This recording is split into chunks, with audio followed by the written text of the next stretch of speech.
Hello, lovely dance people, and welcome to David's Dance Podcast. I'm your host, David Evans. We're so happy to have on the podcast today a dance artist and artistic director of her eponymous dance company based in Wiltshire. Her work draws inspiration from the natural world, and as such, there's a real kind of primal immediacy to her work that I really love. And also, what I love is that there's a way in which her work just eschews gesture in favor of action, and because of that, there's a physicality to her work that is very in touch with the physics of the body, and as such is uh, brings it into the space and makes it grounded and present and visceral. And we are so pleased to welcome to the podcast Amy Foskett. Amy, welcome. Hello, thanks. Welcome. Thanks for having me. I don't know why I went to say welcome to you. That's fine. You can welcome me too. Welcome. Welcome to your podcast. Yeah. It's fine. Let's start from the top, if that's okay. And tell me a little bit about how you got into dance, why dance, where did your interest in it come from? Where did it all start for you? Yeah, well, I've always been quite physical. So I did do ballet at the typical did ballet at 2, 3. And my mum said me and my sister just didn't like it because it was too strict. Yeah. And then we went on into gymnastics. So we've always been quite more physical and active. And then in primary school, I just got selected. There was like 3 of us that got selected to do like a open day, dance day at my secondary school. And we just did like a dance thing all day and absolutely loved it. And luckily, when we went to that secondary school, we actually had dance as a subject. Nice. So like maths, English, and like all of that, it was like a once a week. You had to do it year 7 to year 9. And then And was that like an extracurricular? Was that actually part of the main part course? of the main school? So like every single person had to do it, even everyone. Was it a performing arts school, or like did it specialize in that, or was that just just part of it? It did say it was specialized in performing arts, but I mean, it's you get some schools that specialize in language or ICT. Yeah. But it's just because they do like maybe like an extra subject in that, whereas this is like a Westbury, Wiltshire. It's not very, we have one secondary school, and we were just really lucky that we had like a actual built dance studio in the space. That's amazing. In the school. Yeah, it was incredible. Like I think about how lucky I am, like having that. And then we also had it as a subject for GCSE and A level. So I mainly did that and did lots of after school clubs because they were free. And then when I turned 13, I went to like the next town along. They had like a dance class for 13 plus year olds, and I went to that and I just really loved it. I'm not very confident with like speaking English, maths, terrible at anything academic. So I was like, that's it. Dance is for me. Yeah. I don't have to write. Give it 10 years later and figure out I have to write all the time I for know. applications. That's what nobody tells you, is that just like being a dancer, like how much admin and writing there actually is. Like it's just like in your mind you're like, I'm going to be dancing all the time, and like the actual reality is just like you at your desk like trying to find adjectives to describe your work as you do like the 10th like attempt at a funding application or this, that, or the other. It all comes around. So that was a bit of a shock.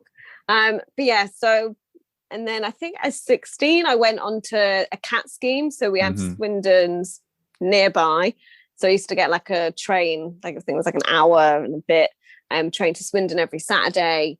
And just went on and just tried doing everything I could, like being such a geek when it came to dancing. Like in year 9, I was like, can I teach year 7 dance club? Because there was no teacher that was doing it at the time. So wow. I like started teaching at a very young age and teaching the year 7s. And then carried that on until I got to A levels. Then I needed to focus on my A levels. Yeah. And then went on to train at Laban. And what around those times was there a point, or where was kind of the thinking that made you kind of shift from like, hey, I love this thing, to like, oh, actually I'd like to train in this and do this as a career? I think maybe GCSE years. I just never really bonded with anything else, like at school. Like I just never really, like, writing I always found really hard, and maths found really, like, maths, it's just impossible. I don't know how people do maths. Like, my boyfriend's an accountant. It's like a wizard. I don't know. I really don't get maths. Like, I count to 8 and that's he's about doing it. magic in there and potions. Literally. And stuff. Like, I don't know how people add up big numbers in their heads. I literally have to do fingers or write it down. So visual. Yeah.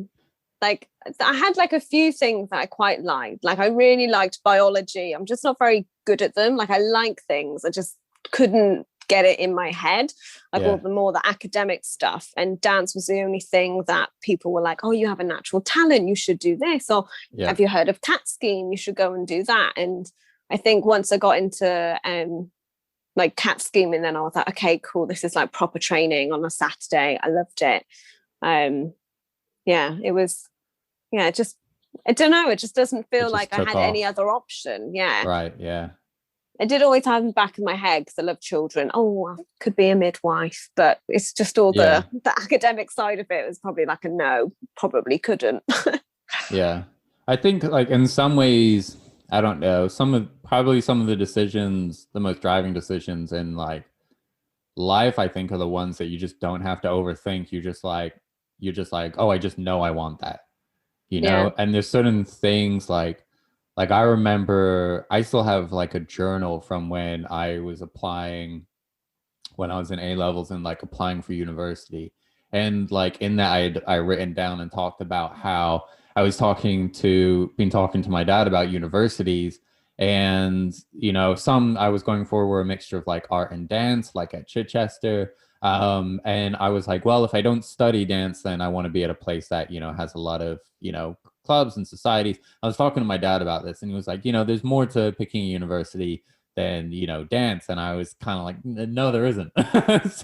and I was like, wow, like even then, when I didn't know I wanted to do it as a career, I was still the element of like, oh, this is really important to me, you know. Or like with gymnastics, like I did gymnastics when I was younger, and like I never asked to do that. And it was only later, much later in life, that I was like, oh wait, like I didn't make that decision. My mom was just, and I've asked her, I was like, why did you make me do gymnastics? Because I actually didn't realize, although I loved it, I didn't pick it. And she was just like, she's like, you just like wouldn't stop. Like you, she's like, you know, other kids weren't like doing flips with like no training, or like just climbing everything. And she's like, it was just kind of obvious of like, let's just put this kid like in a place where he can like actually put this, you know, give this some energy. But it's funny how those things, which at the time, some of those decisions develop quite naturally, I think. Yeah, I must ask my mum that question as well, because I've never asked her why she put us in ballet, or I say us because I'm an identical twin. So like when I don't, so obviously I did everything with her. So when I say, oh, put us, it's because she's, you know, we're kind of like the same, we're like the same person. So what does your twin do now for a living? So she's a tattoo artist. Oh, cool. So artsy as well. And she did go in, we did dance together, but not like, Georgia didn't do the degree that I did. Like she didn't get into it as much, but she did all the after school clubs and performances, and she did dance GCSE and started A levels and then quit A levels to go on to do tattoo apprenticeship, because she's really talented with art and drawing and that painting. She's incredible. Yeah. How interesting. Yeah, I wonder why my mum, I'll have to ask her. She probably just realised we were both quite slow when it came to reading and writing. It's just, I just wanted you out of the house. Yeah, literally. Both of them, just take the twins. That's it. Just take them. Don't let them. Let me have a space for myself. Hot potato. That's hilarious. And where and so okay, so you go to Laban, which I didn't realize as well that you're a fellow Labanite. I think I was there maybe like I think the year after you actually, because you graduated 2015, was it? 2014. Okay, yeah. And I was there, so I did like the 1 year program, 2016 to 2017. So just after. Yeah, just a couple of years after. And so there, you developed an interest in choreography. Where did that come from in particular, do you think? So choreography, I think, came before Laban. So because with dance at school, there's a lot of choreographing. So like with GCSE and A level, you have like, you get exam papers and you have to pick the questions and do a dance piece based on certain things. But we had to do like making up our own dances from quite early. We had every year we had Dance in Action, which was our annual dance show at the school. So like it'd be year 7s, year 8s, year 9s, all the way up to A levels, and you'd all have special different pieces. And so every year we'd like different classes would have to do a dance performance, and we'd make up bits in the class. So I was quite early doing all the choreographing and that, and I loved choreography. I was like, I'm going to be a choreographer. When I was at school, I was adamant. And then I went to Laban and I hated it. And I was like, I don't want to be a choreographer anymore. Or the admin side of it all, like having to research. Like I just really didn't understand like the way they wanted us to choreograph until about 3rd year. Like, I know it sounds so stupid, but coming from like a really small town where I wasn't exposed to I didn't even know who Pina Bausch was. Or Hofesh or Akram Khan. I didn't know any of these names. I knew Richard Alston, like Robert North, like all the old, old school. More modern masters. Yeah, because that's what we learned at GCSE and A level. Yeah. So I wasn't exposed to that much of the actual contemporary dance scene and the stuff I love now. So coming into Laban with not a lot of knowledge of the actual dance world of obviously we was exposed a little bit, but I feel like there's a whole area that the criteria doesn't teach you. It's changed now and it's much better now. They have Akram on it now and James Cousins and Yasmin Vardman on it now, so it's a little bit more up to date. But yeah, so I hated choreographing at Laban. I just didn't understand what they wanted, and it's weird going from being the top person in the school from secondary school to then going into a place where just sort of almost like a background person. So that was a bit, and choreography, everyone liked the more weird and the more sort of really in-depth thinking about it, whereas I just wasn't, my head just doesn't screw on that way.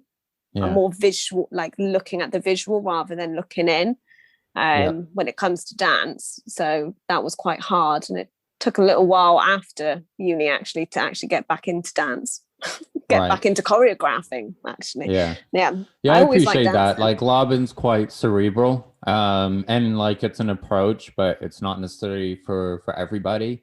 And actually you saying all that stuff makes a lot of sense now, that in the sense that your choreography looks very much like someone working directly with and experimenting with the material of movement and playing with it and collaging it and putting it back together and creating tension in it and working with it. It's very clear that it's an enjoyment, it's an enjoyment of working with the material itself, in the same way, some sculptors like presenting the human form, and some sculptors just love clay and working with it and squishing it and bringing it together and taking it away, and that's something that kind of really material love. And I think it's part of what makes your work kind of dance work that makes you want to dance, because it is so physical, and there is that kind of immediacy kind of about that. So you're at Laban, it was quite cerebral, but then how did you find your way back into this of like, oh, I want to deal with the more immediacy of the kind of the visual language? How did you find that voice again? Well, I think doing my IP, I sort of like came to terms with how they wanted IP to is independent project. Yeah, okay. The independent project, because you had the options to do the full physical, like a dance piece. I think it was like 8 to 10 minutes long, or you could do like a half and half type of thing, or you could do like a dissertation. Of course, I'm not going to do a dissertation. Never wrote 10,000 words before. I think the most I've wrote was like maybe 5,000, and that was pushing it. So yeah, I decided to do a big like a dance piece focusing on lighting and stuff like that. And I had Gary Lambert, Cunningham teacher at Laban. He was my tutor for the IP, and obviously he's a very physical dancer as well. So I felt like it really worked quite well, and he really helped, like just like really positive all the time, and was really encouraging, especially when I've been quite put off choreography in the couple of years before. And then I came out of Laban.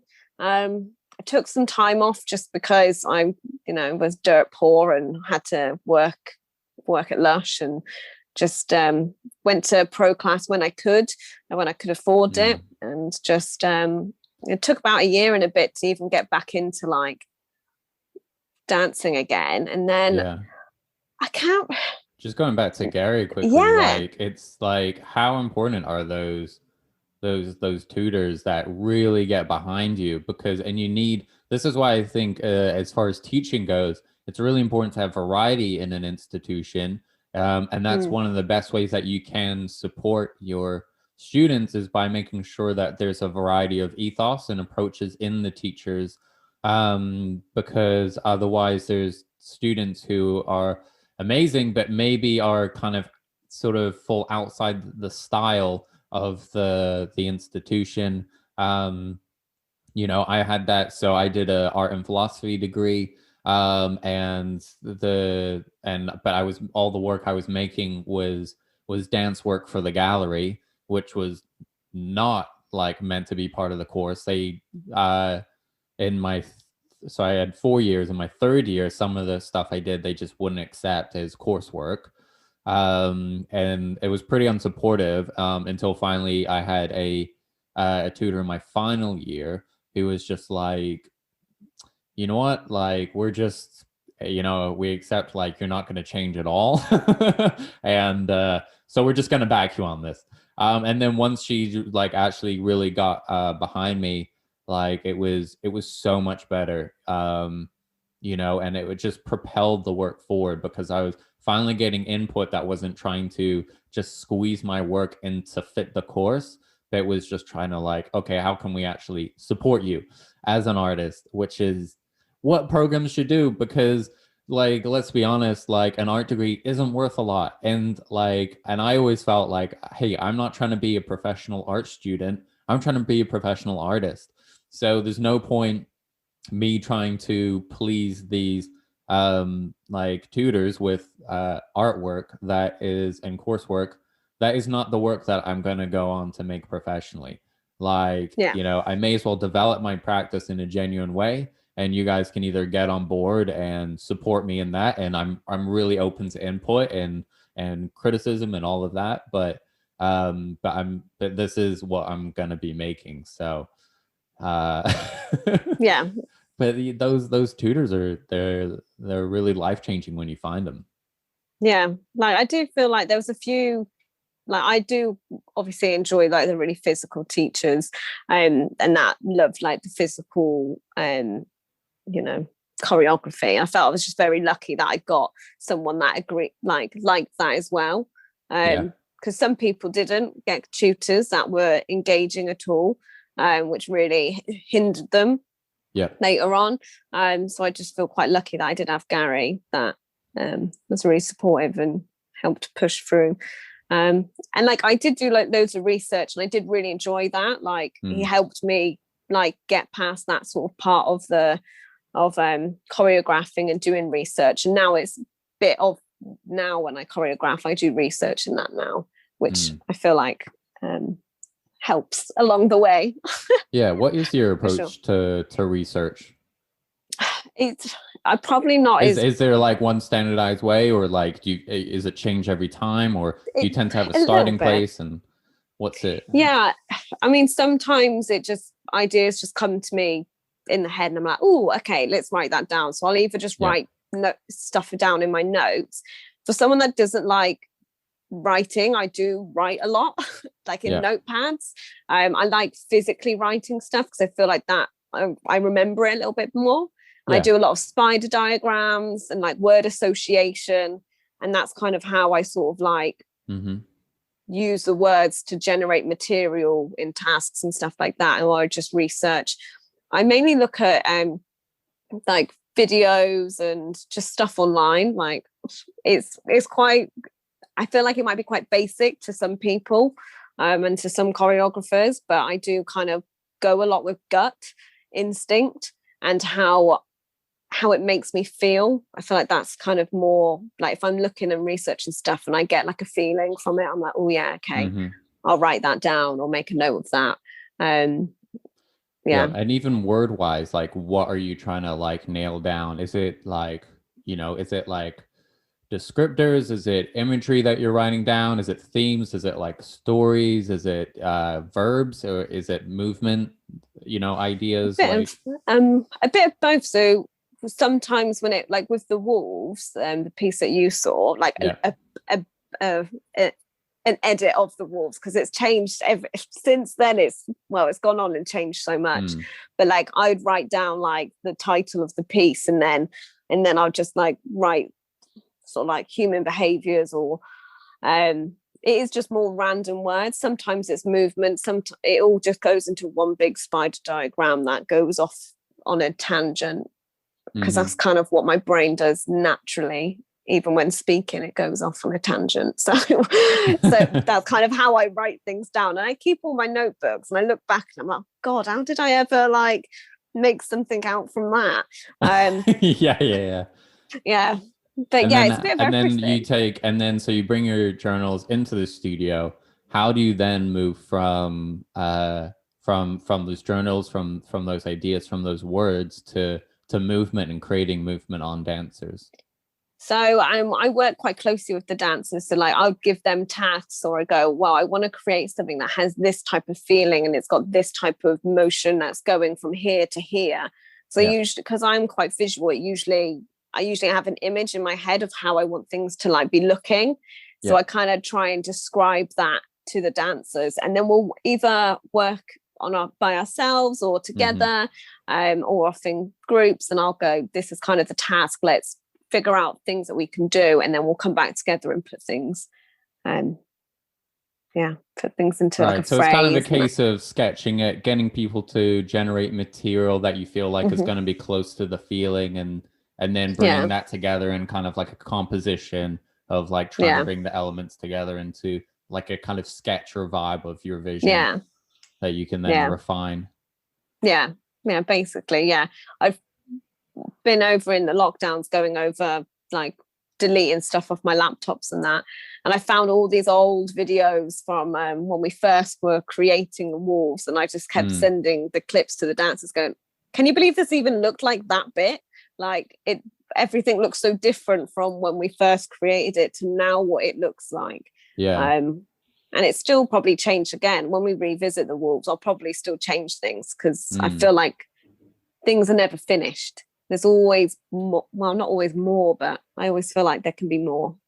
And when you refine your movement, like as in the case of wolves, which so the wolves is a dance. It's about 15 minutes. Was created on a quartet, so it's you plus your 3 company dancers, and it's like the sort of really physical piece, just to give people a bit of an idea, with lots of contact work.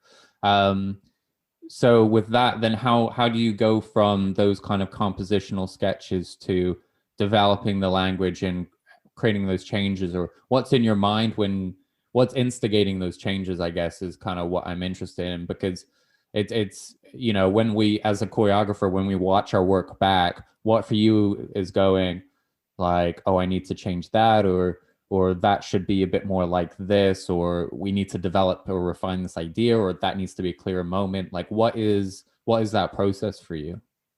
Well, I usually do section by section, and it might not be in order. I'll be like, I Mm-hmm. have this idea, I want to explore this. And then what I do is then I write down all the little bits and then piece them out on paper.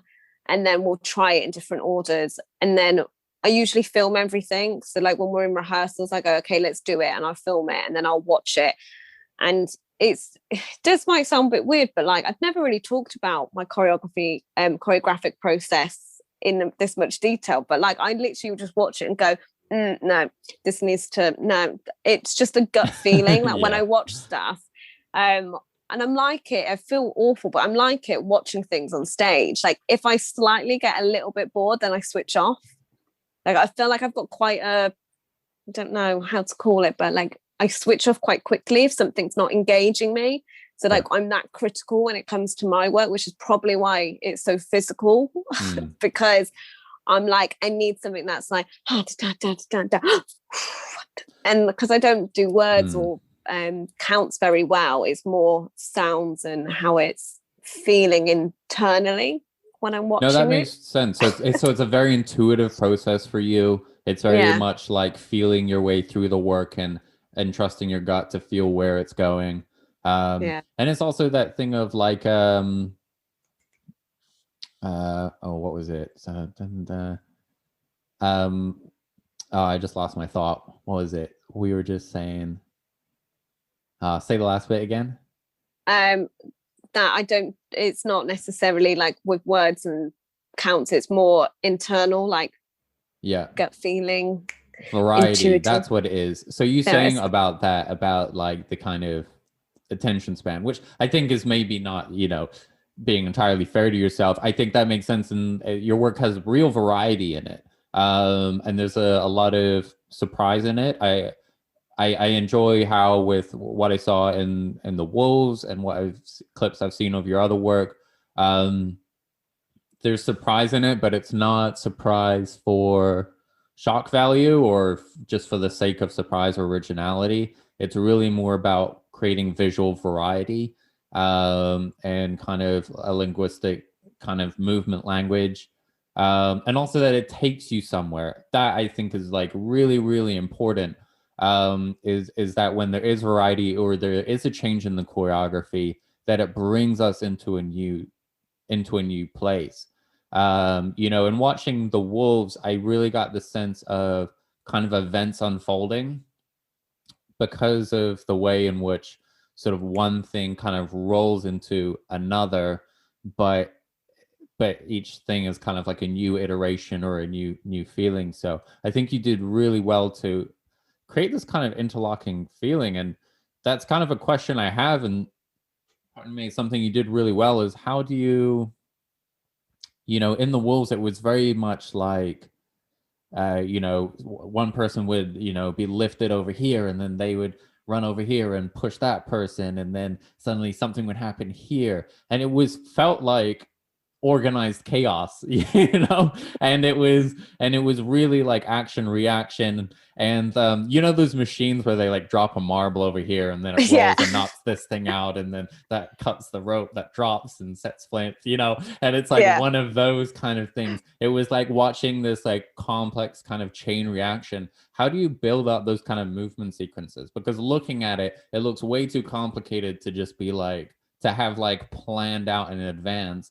And I imagine there must be some kind of organic thing in the studio where you're kind of doing a moment, and I don't know if you're just like improvising the next, or if you're like, hey, we move this way, or if you're just like, you know, this is the movement. Like, how do you create these moments of how one set of movement, you know, shifts suddenly to cause the next?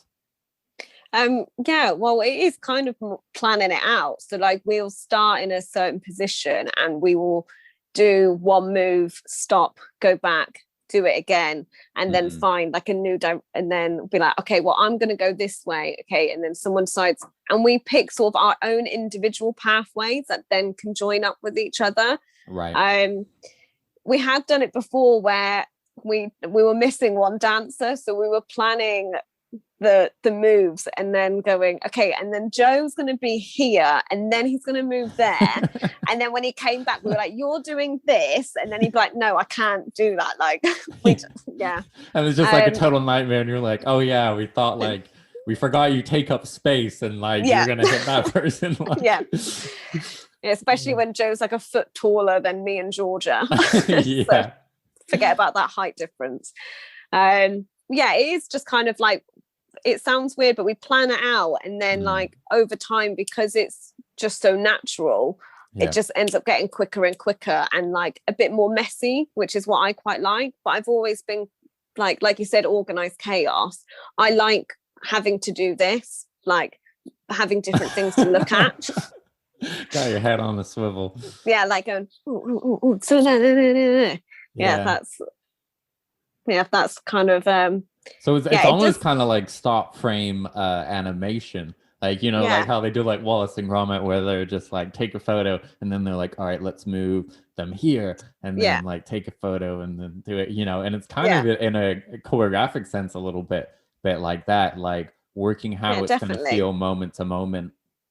Yeah, and then sometimes what would happen is that we do it to speed and then realize it didn't work because we've always been stop and starting. So we kind of, you know, do stop, start, go back to the beginning, see how it flows. Yeah. Okay, that's once you have that momentum, it changes like all the timing, you know, and then suddenly like, oh, that person's no longer at that spot, like, or they're at that spot for too long, and and it really developed. So I think when last time you saw it, we had to do like a 10 to 15 minute version, and then we did a version at Resolutions, which I wasn't happy with, and then we changed it. Like some things stayed the same and then other bits changed completely.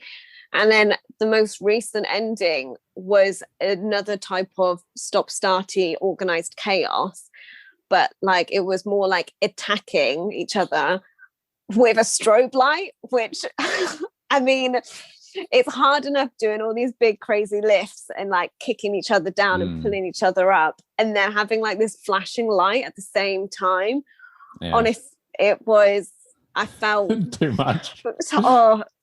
I remember this one time we performed at Bath Spa, and for like one of their like graduate type of things, and I had to teach a Swindon dance, and the dancers had to tech and do dress run without me, and we'd done the piece we probably performed it around about 10 times now, so they felt confident, I felt confident coming in, and I had one rehearsal on stage with the dancers with no lights, and I was like, okay, cool, working out the spacing, cool, got it. Came to the performance with the lights on, and it got to the bit where I have to like push one person, then that person, then down, I'm up, pulling this one, kicking that one, and then the strobe lights hit, and I was like, oh my god, I cannot see anything. And I just was like, okay, I'm just gonna have to wing it, just be confident. I've never danced in that type of strobe light before, and I was like, and everyone's just taking fists and kicks and headbutts from the choreographer. Literally, just everyone was getting whacked. Yeah, and everyone's just like, she's lost it. And I hope someone's gonna catch me in a minute, like as I jump. Oh my gosh. Yeah, that's that's the thing you have to learn being a professional dancer, is like, you don't make less mistakes, you just get way better at covering them up. Oh yeah, 100%. You know, just like, you know, you fall once, like make sure you fall again, like make it a motif, or, you know, just do it with complete and utter confidence.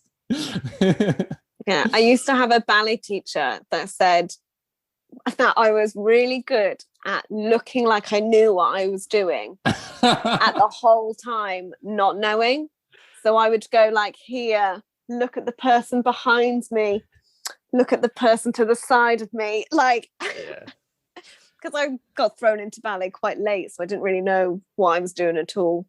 So she's like, Amy, you're really good at just looking around at people, but pretending like you know what you're doing. I was like, yeah, that's the idea. I love that. That's great. So you have this team of dancers in your company that you work with. They're fantastic, Georgia, Ryan, and Joe.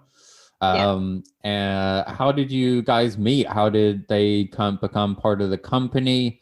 What were you looking for? How did you kind of assemble this team? So I was looking.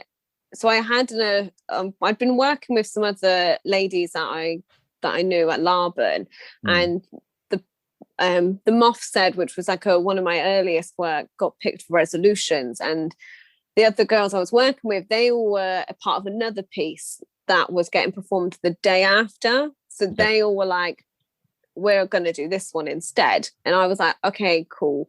I think, sometimes there comes a time where you realize that actually the group that you're working with, it just wasn't meshing, and the things we were creating, I just wasn't happy with. And it's nothing to do with them. They're great dancers. It's just sometimes that just types of thing happen. And it's just, I mean, a lot of that stuff is just creative as well. Like, and confidence. I'm not sure. Yeah, confidence as well. And you need to have confidence in the people you're working with. And it's no reflection on people as dancers. Like, it's just, you get a vibe of whether or not you can get your vision out of certain dancers. And and that confidence is really important, especially because your dancers are gonna feel it, and it sucks when like you're doing and you're just like doing something, a rehearsal, and you're like, oh, this choreographer just isn't feeling this or whatever, and also feels really good when they trust you with it, when you're like, we got this, and they know we got this. I feel like there was definitely for me, I had such lack of confidence in choreography when I was doing that for the first time. So like I was really scared when they all said like they were going to do this other piece, and it went really well, like for them, and it looked really great. But I was like, okay, now I need to find some dancers.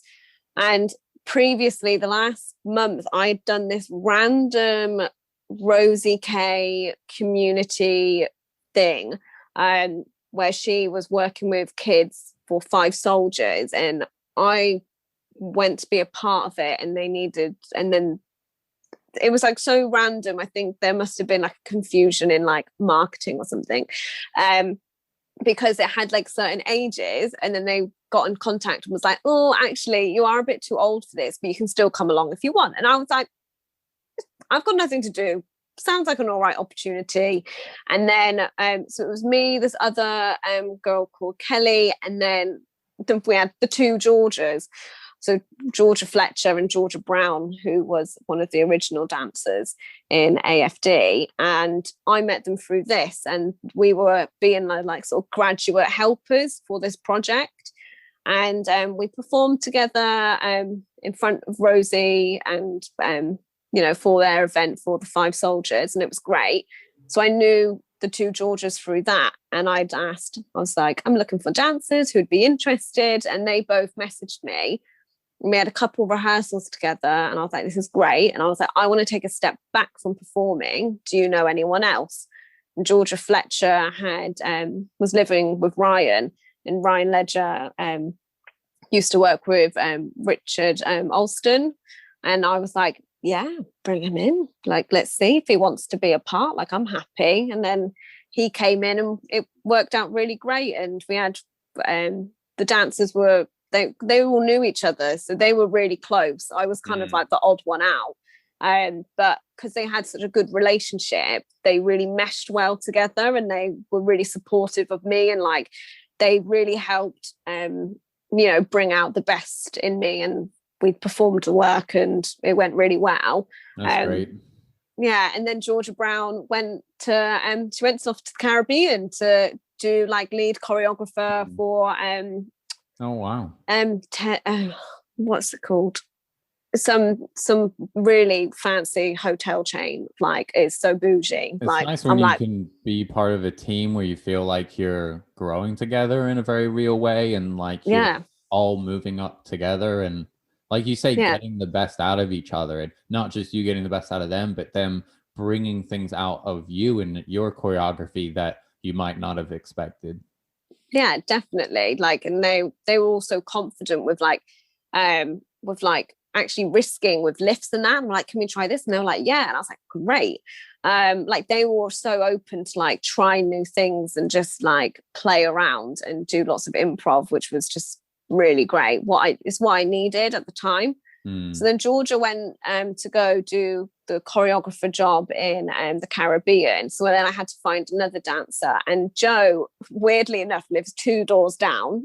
He went to Matravers. Yeah, he went to the same secondary school that I went to. He's a couple of years younger than me. And he had just finished his MA at Chichester. So he did his degree at Chichester Uni and then did his MA at MAP. At Chichester as well. So we just finished and then he messaged me like, hey, I'm interested. And I was like, oh yeah, cool, Joe. Like, because I never do auditions really. I just see who's about and people that I do kind of know. So Joe came in for a day and we just worked with the other dancers and he got to meet them and they get on really well. And now we're just like a little family. Oh, that's dope. So it was quite like organic, and I think, this is how it often happens. And I kind of hate the word networking, but like, when you do a project, it's helpful. In some ways, it's one of the best ways to find people is just on other projects, and most of the stuff I've been asked to do has been, and the people that I've worked with have been through working together, because you get to see each other work, and that's better than any audition, because in an audition, like they can only see you work for like a day. Whereas like when you're working on a project with someone, they see you work like over like the span of that project, maybe a few weeks. And you get to really see like what somebody is about, what they're like to work with, how they are as a dancer, what their commitment's like, how they really move, how they develop a process. So you get to see all those kind of more kind of intricate and soft skills as well as the hard skills as a dancer. And you build confidence and rapport with people. And especially like in the arts, like it's such a process of trust, there's so much trust required to entrust your choreography to someone. Dance in of itself is quite a vulnerable and exposing experience. And as choreographers, we can demand a lot of our dancers. And so having people with whom you already have built some of that trust and rapport is immensely helpful, because it allows you creatively to move faster and move quicker into places that kind of otherwise you might not be able to go so quickly, or go to that weird and new and original place. It's good. Yeah, it is good. Like I miss them loads. We have we have a lot of fun in our rehearsals. We probably should work a little bit harder. We do say that, but like, we probably should have worked a bit harder today, because we do have a lot of fun, and I try not to take things too seriously. Like I have like this I don't have this hierarchy head of I'm the choreographer. Like I really take on board like what if the dancers say, no, Ames, this is rubbish, I go, okay, let's have a look at it. Yeah, you're probably right. So I like to try and I just try and have fun, try and enjoy it, because we're here because we love dance. Why make it stressful? Like why make it stressful? Why make it like something that you're not enjoying? And I'm like that all the time. I don't really act any different when I'm teaching, when I'm chatting to friends, or when I'm choreographing. I do get a bit nervous when I have to do like talks, or like I have to be interviewed for like commissions and that. I do it find becomes myself really, you know, it suddenly becomes a very serious activity. We're making art here. Yeah. Pegasus Theatre can vouch for that.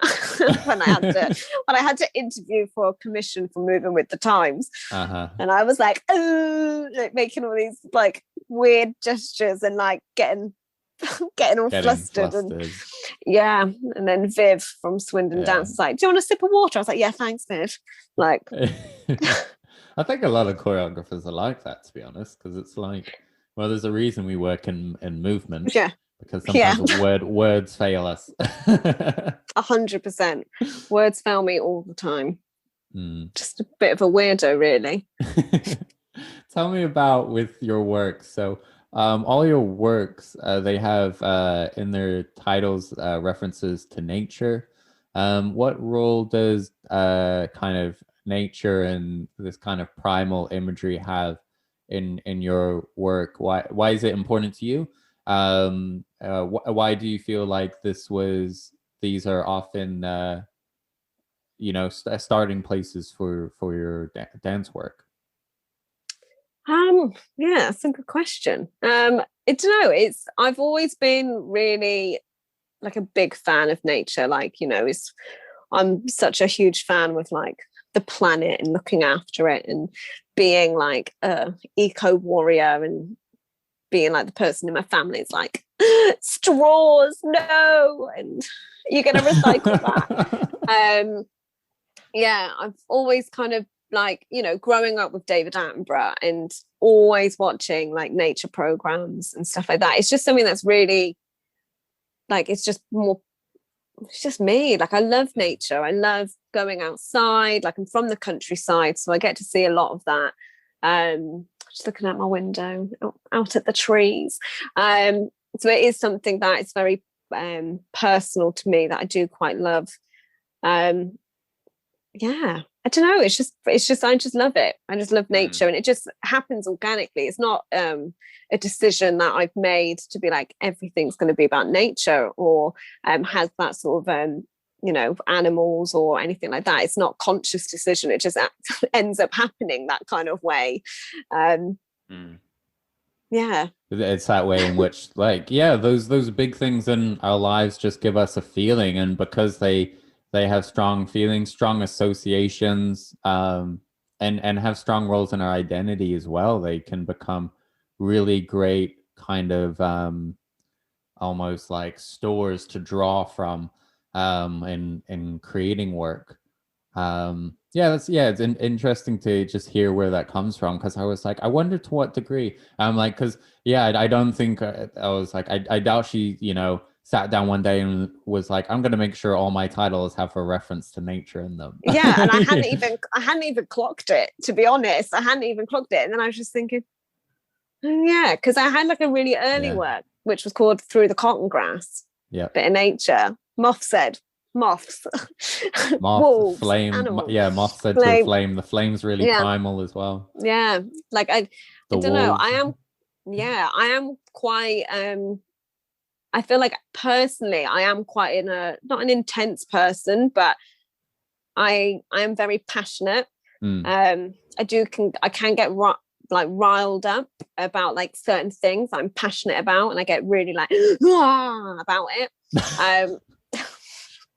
See the weird noises coming out now. So I do feel like that's probably where it comes from, because I am that type of person that like astrology people would be like, it's because you're an Aries.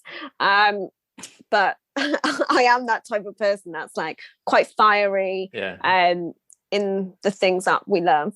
Like, so I feel like that's probably where the primal stuff comes in. I'm also very much like this person that, you know, at school when they were like, okay, boys, time to put the chairs away. I'd be like, no, I can do it. And I'd always be like the person that's like, no, I'm strong. I can pick things up, even though I'm like 5'3". Like, I'd always want to be the one that beat the boys at school, or like, you know, I wanted to be the one that like could punch a boy. Like, and then like, and it sounds so stupid, but like, that's what I was like at school. I wanted to be like the best at everything, Mm. but physically, like that type of, like, I didn't care about the writing stuff, but it was like physically I wanted to be like, you know, I had to be strong, and I had to be like, everything was like a little bit of a competition. I've calmed down a little bit. I think it's more internal now. Yeah, it feels a little bit more internal now, but it is kind of still there a little bit. Once I see something I like, I'm like, no, I need to be the best at it. I need to keep pushing. Well, you need conviction as a choreographer. I don't know a successful choreographer that doesn't have like strong conviction about their ideas, right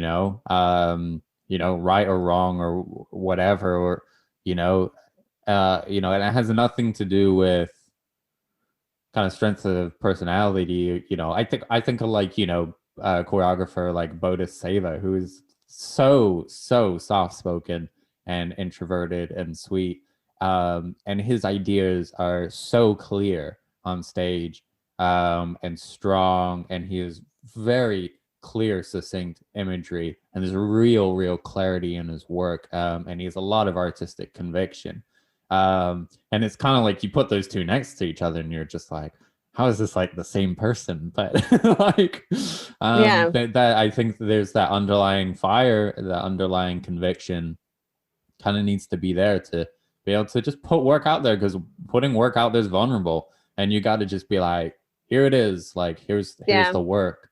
It doesn't work when you kind of tentatively go like, here's my dance choreography, and people are like, oh. I feel like I started off a bit like that, but now I've just come, like, as you get older, you do end up not caring as much about what people think, and I've just kind of come to terms that not everyone's going to like my work, and I don't care about that. Like, as long as I'm enjoying it, and as long as like, because I like to make work accessible as well. I think that's another point, is that I like to make work that my stepdad, who is a factory worker, could come and watch my show and like it. And if he likes it, then I've done my job. Yeah. Like, I'm not here to pander to just the dance scene. I want it to be accessible for all people. Yeah. And I think part of that is it's this kind of distinction, right, between creating work, not creating work necessarily that everybody likes, but that if people do like it, it resonates with them. Like, I think for me, when Armada was working well, and the different variations that we did, was feedback wise, was when I had people who on one side were saying, I didn't get this is like stupid and awful, and then other people who were like, this is like one of the most incredible things I've seen. I don't normally like dance, but I really felt something watching this. And I'm like, that's perfect, because then it's like, it's original enough that not everybody likes it, but it's accessible enough that I've created something or universal enough that can resonate with people, even without having a strong pre-knowledge of dance or dance culture, that which is really tiresome, like some of the elitism and whatnot that comes with contemporary dance and all that kind of nonsense. Like, I think in particular, because most dancers are, we work with our bodies, like it's kind of a down to earth kind of thing. I mean, yes, there's dancers who are like very arrogant, but like, I think the very nature of it, there's something about dance and being in your body that is kind of humbling, that does kind of just bring you back to just kind of being human, and the experience of being human, and just being in front of other people, and there's like a kind of vulnerability to that, where if you're doing that and you're not trying to connect with people, or you're trying to separate and be above, then it's sort of like, what are we doing here, really? Yeah, we're all the same. We're all human. Just have fun. Like, I just don't understand this like seriousness of like, it's just dance. Like, I say that to the kids when they stress in class and they can't get something. I'm like, it's just dance. Yeah. Like, you're here for fun. Like, don't let it stress you. If you go wrong, that's fine. Like, it doesn't matter if you go wrong, just enjoy it. Yeah. And if you do go wrong, make something out of it. Like, I go wrong all the time. Even teaching, I go wrong all the time. I went wrong this morning teaching Bath Spa. And I just have to go like this is what it is. Everyone's human. You're allowed to make mistakes. If you're always trying to be perfect, then there's no room for growth. You have a new work in process. In the back burner. On the back burner, exactly. Burning House. Tell us a little bit about that. Yeah, so Burning House, we've only been able to perform it twice. And that was this time last year. I think it was the 28th and 29th of February, because it was a leap year last year. So Burning House was commissioned by Oxford Dancing, Pegasus Theatre, with the support of the Arts Council, which I have to shout out to Richard Chappell, because he mentored me with my application and mentored me in 2019 and really helped.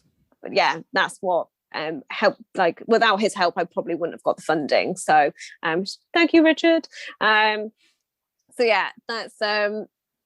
and it was it's a work based on here we go, cliche, climate change. Basically, it's something I've been really passionate about, and I've gone and done some of the Extinction Rebellion stuff in London. Obviously didn't get arrested because I'm a teacher, so I've got to keep my thing clean. So I did go do Extinction Rebellion a few times, and it's something I'm really passionate about. And I wanted to do a work that sort of related to that, and something that wasn't like death, destruction, climate change, boo. I wanted to have something that had a little bit more oomph to it as well. So the piece actually has 6 king-size duvets in it. They're a nightmare. It is an absolute pain having that. So if you do have prompts, I don't drive when you make a creative decision, and it seemed like such a good idea at the time, and then suddenly you're just like, this looks good, but it is a nightmare to work with. It's more the packing down. Like, packing them down is a pain because they're huge. We vacuum pack them after every show, but the vacuum pack sacks don't vacuum pack anymore. So you vacuum it, great. By the time I've got home, like an hour later, they've already expanded. So at the moment, they live in 2 IKEA bags at my nan's. Thanks, Nan. Because there's no room here. So the piece kind of, I feel like I don't do like storytelling like in a one consistent line. It's sort of like episodic. So like it's all like different types of events that are sort of coming together. It's just about climate change, about how we perceive death as not much of a risk as a human race. We kind of with our government, they're just not doing anything quick enough, and no one seems to be that bothered by it. I have to try and not get myself too worked up about it, because if I think about it too much, I do cause myself a bit of a panic about it. I've had to stop watching some David Attenborough stuff because I get too upset with some of the realities of the future for the planet. I'm trying to think what else is. And so it'll be a piece with all of your, with the whole, so the 4 dancers. 4 dancers, and the 6 duvets, basically another person in it, because they're heavy as well. And the idea is that I'm going to try and keep the same duvets the whole time we perform it. Like, one of them's already ripped completely, that I have to sew back up, and some of them have got holes in already. Like the first week of working with them was a dream because they were soft and fluffy, and then by the second week they're already flat, really hard to jump on. Like, they weren't the beautiful soft fluffy duvets they're already sort of getting a little bit hard and worn down, and I kind of like that idea that they're going to get a little bit more wrecked as the more we dance on them, because they do get thrown about a lot. We get thrown on them a lot. I get propelled and thrown onto a big pile of them. Ryan gets like tumbled into it. They are, a lot of people, when we first performed like the first look at Pegasus, some people thought they were clouds and took really different ideas from it. Like one person said they were clouds, like the weather changing and like how weather's going to get more extreme. And I was like, that's really interesting. Like I hadn't thought about that. And I quite like that idea that everyone's going to be taking something a little bit different from it. It's not too, when I say it's about climate change, it's not like in your face, this is about climate change. It's not kind of prescriptive, like this is exactly the meaning, moment to moment.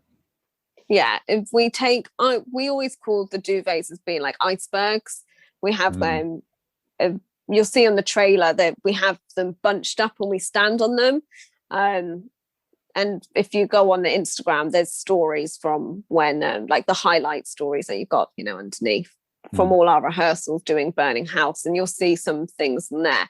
But like we sort of had them more as like ice and melting and stuff like that, and other people saw them as other things. And I like that. I'd rather it be open to interpretation than. And it's so interesting, like where like it's the importance of like early audience feedback, isn't it? Because like the audience can really help you develop the theme, you know. They can help you, you know, tease out some ideas that are present in the work that you might not even known were there, and like can really build on in the choreography. Yeah, definitely. Yeah, that sounds so good. When is that going to debut? Well, it premiered last year, so if literally just before the pandemic hit. I actually got ill 2 weeks after the show, so I'm unsure whether I got ill during the performance because I was traveling to and from Oxford. Then I went to Poole to do some events with Lush. So we hadn't been able to. And the idea was that this time now we were going to be on tour with the Wolves and with Burning House. And potentially with the dance film, which has had to be postponed again. So I don't know when it's going to be available. Like you can see the trailer for it, which was done by Dan Martin. It was amazing trailer, and thank you, Dan. But yeah, so just have to keep an eye out. Where can people check out the trailer? Will that be on your website or on Instagram? It's not on the website just yet. I've got. Oh no, I tried uploading it yesterday, so it might be on the website now. It might not be. Don't take it for gospel. Maybe by the time this is out, it might be up there. Maybe I'll do it after this. But it's definitely on my Instagram, and I think it's on Dan Martin's Instagram as well, and I think it's on my Facebook page as well. Yeah, we'll drop all the links to your social media and to your website in the description below, so people can check it out and check out what you're up to.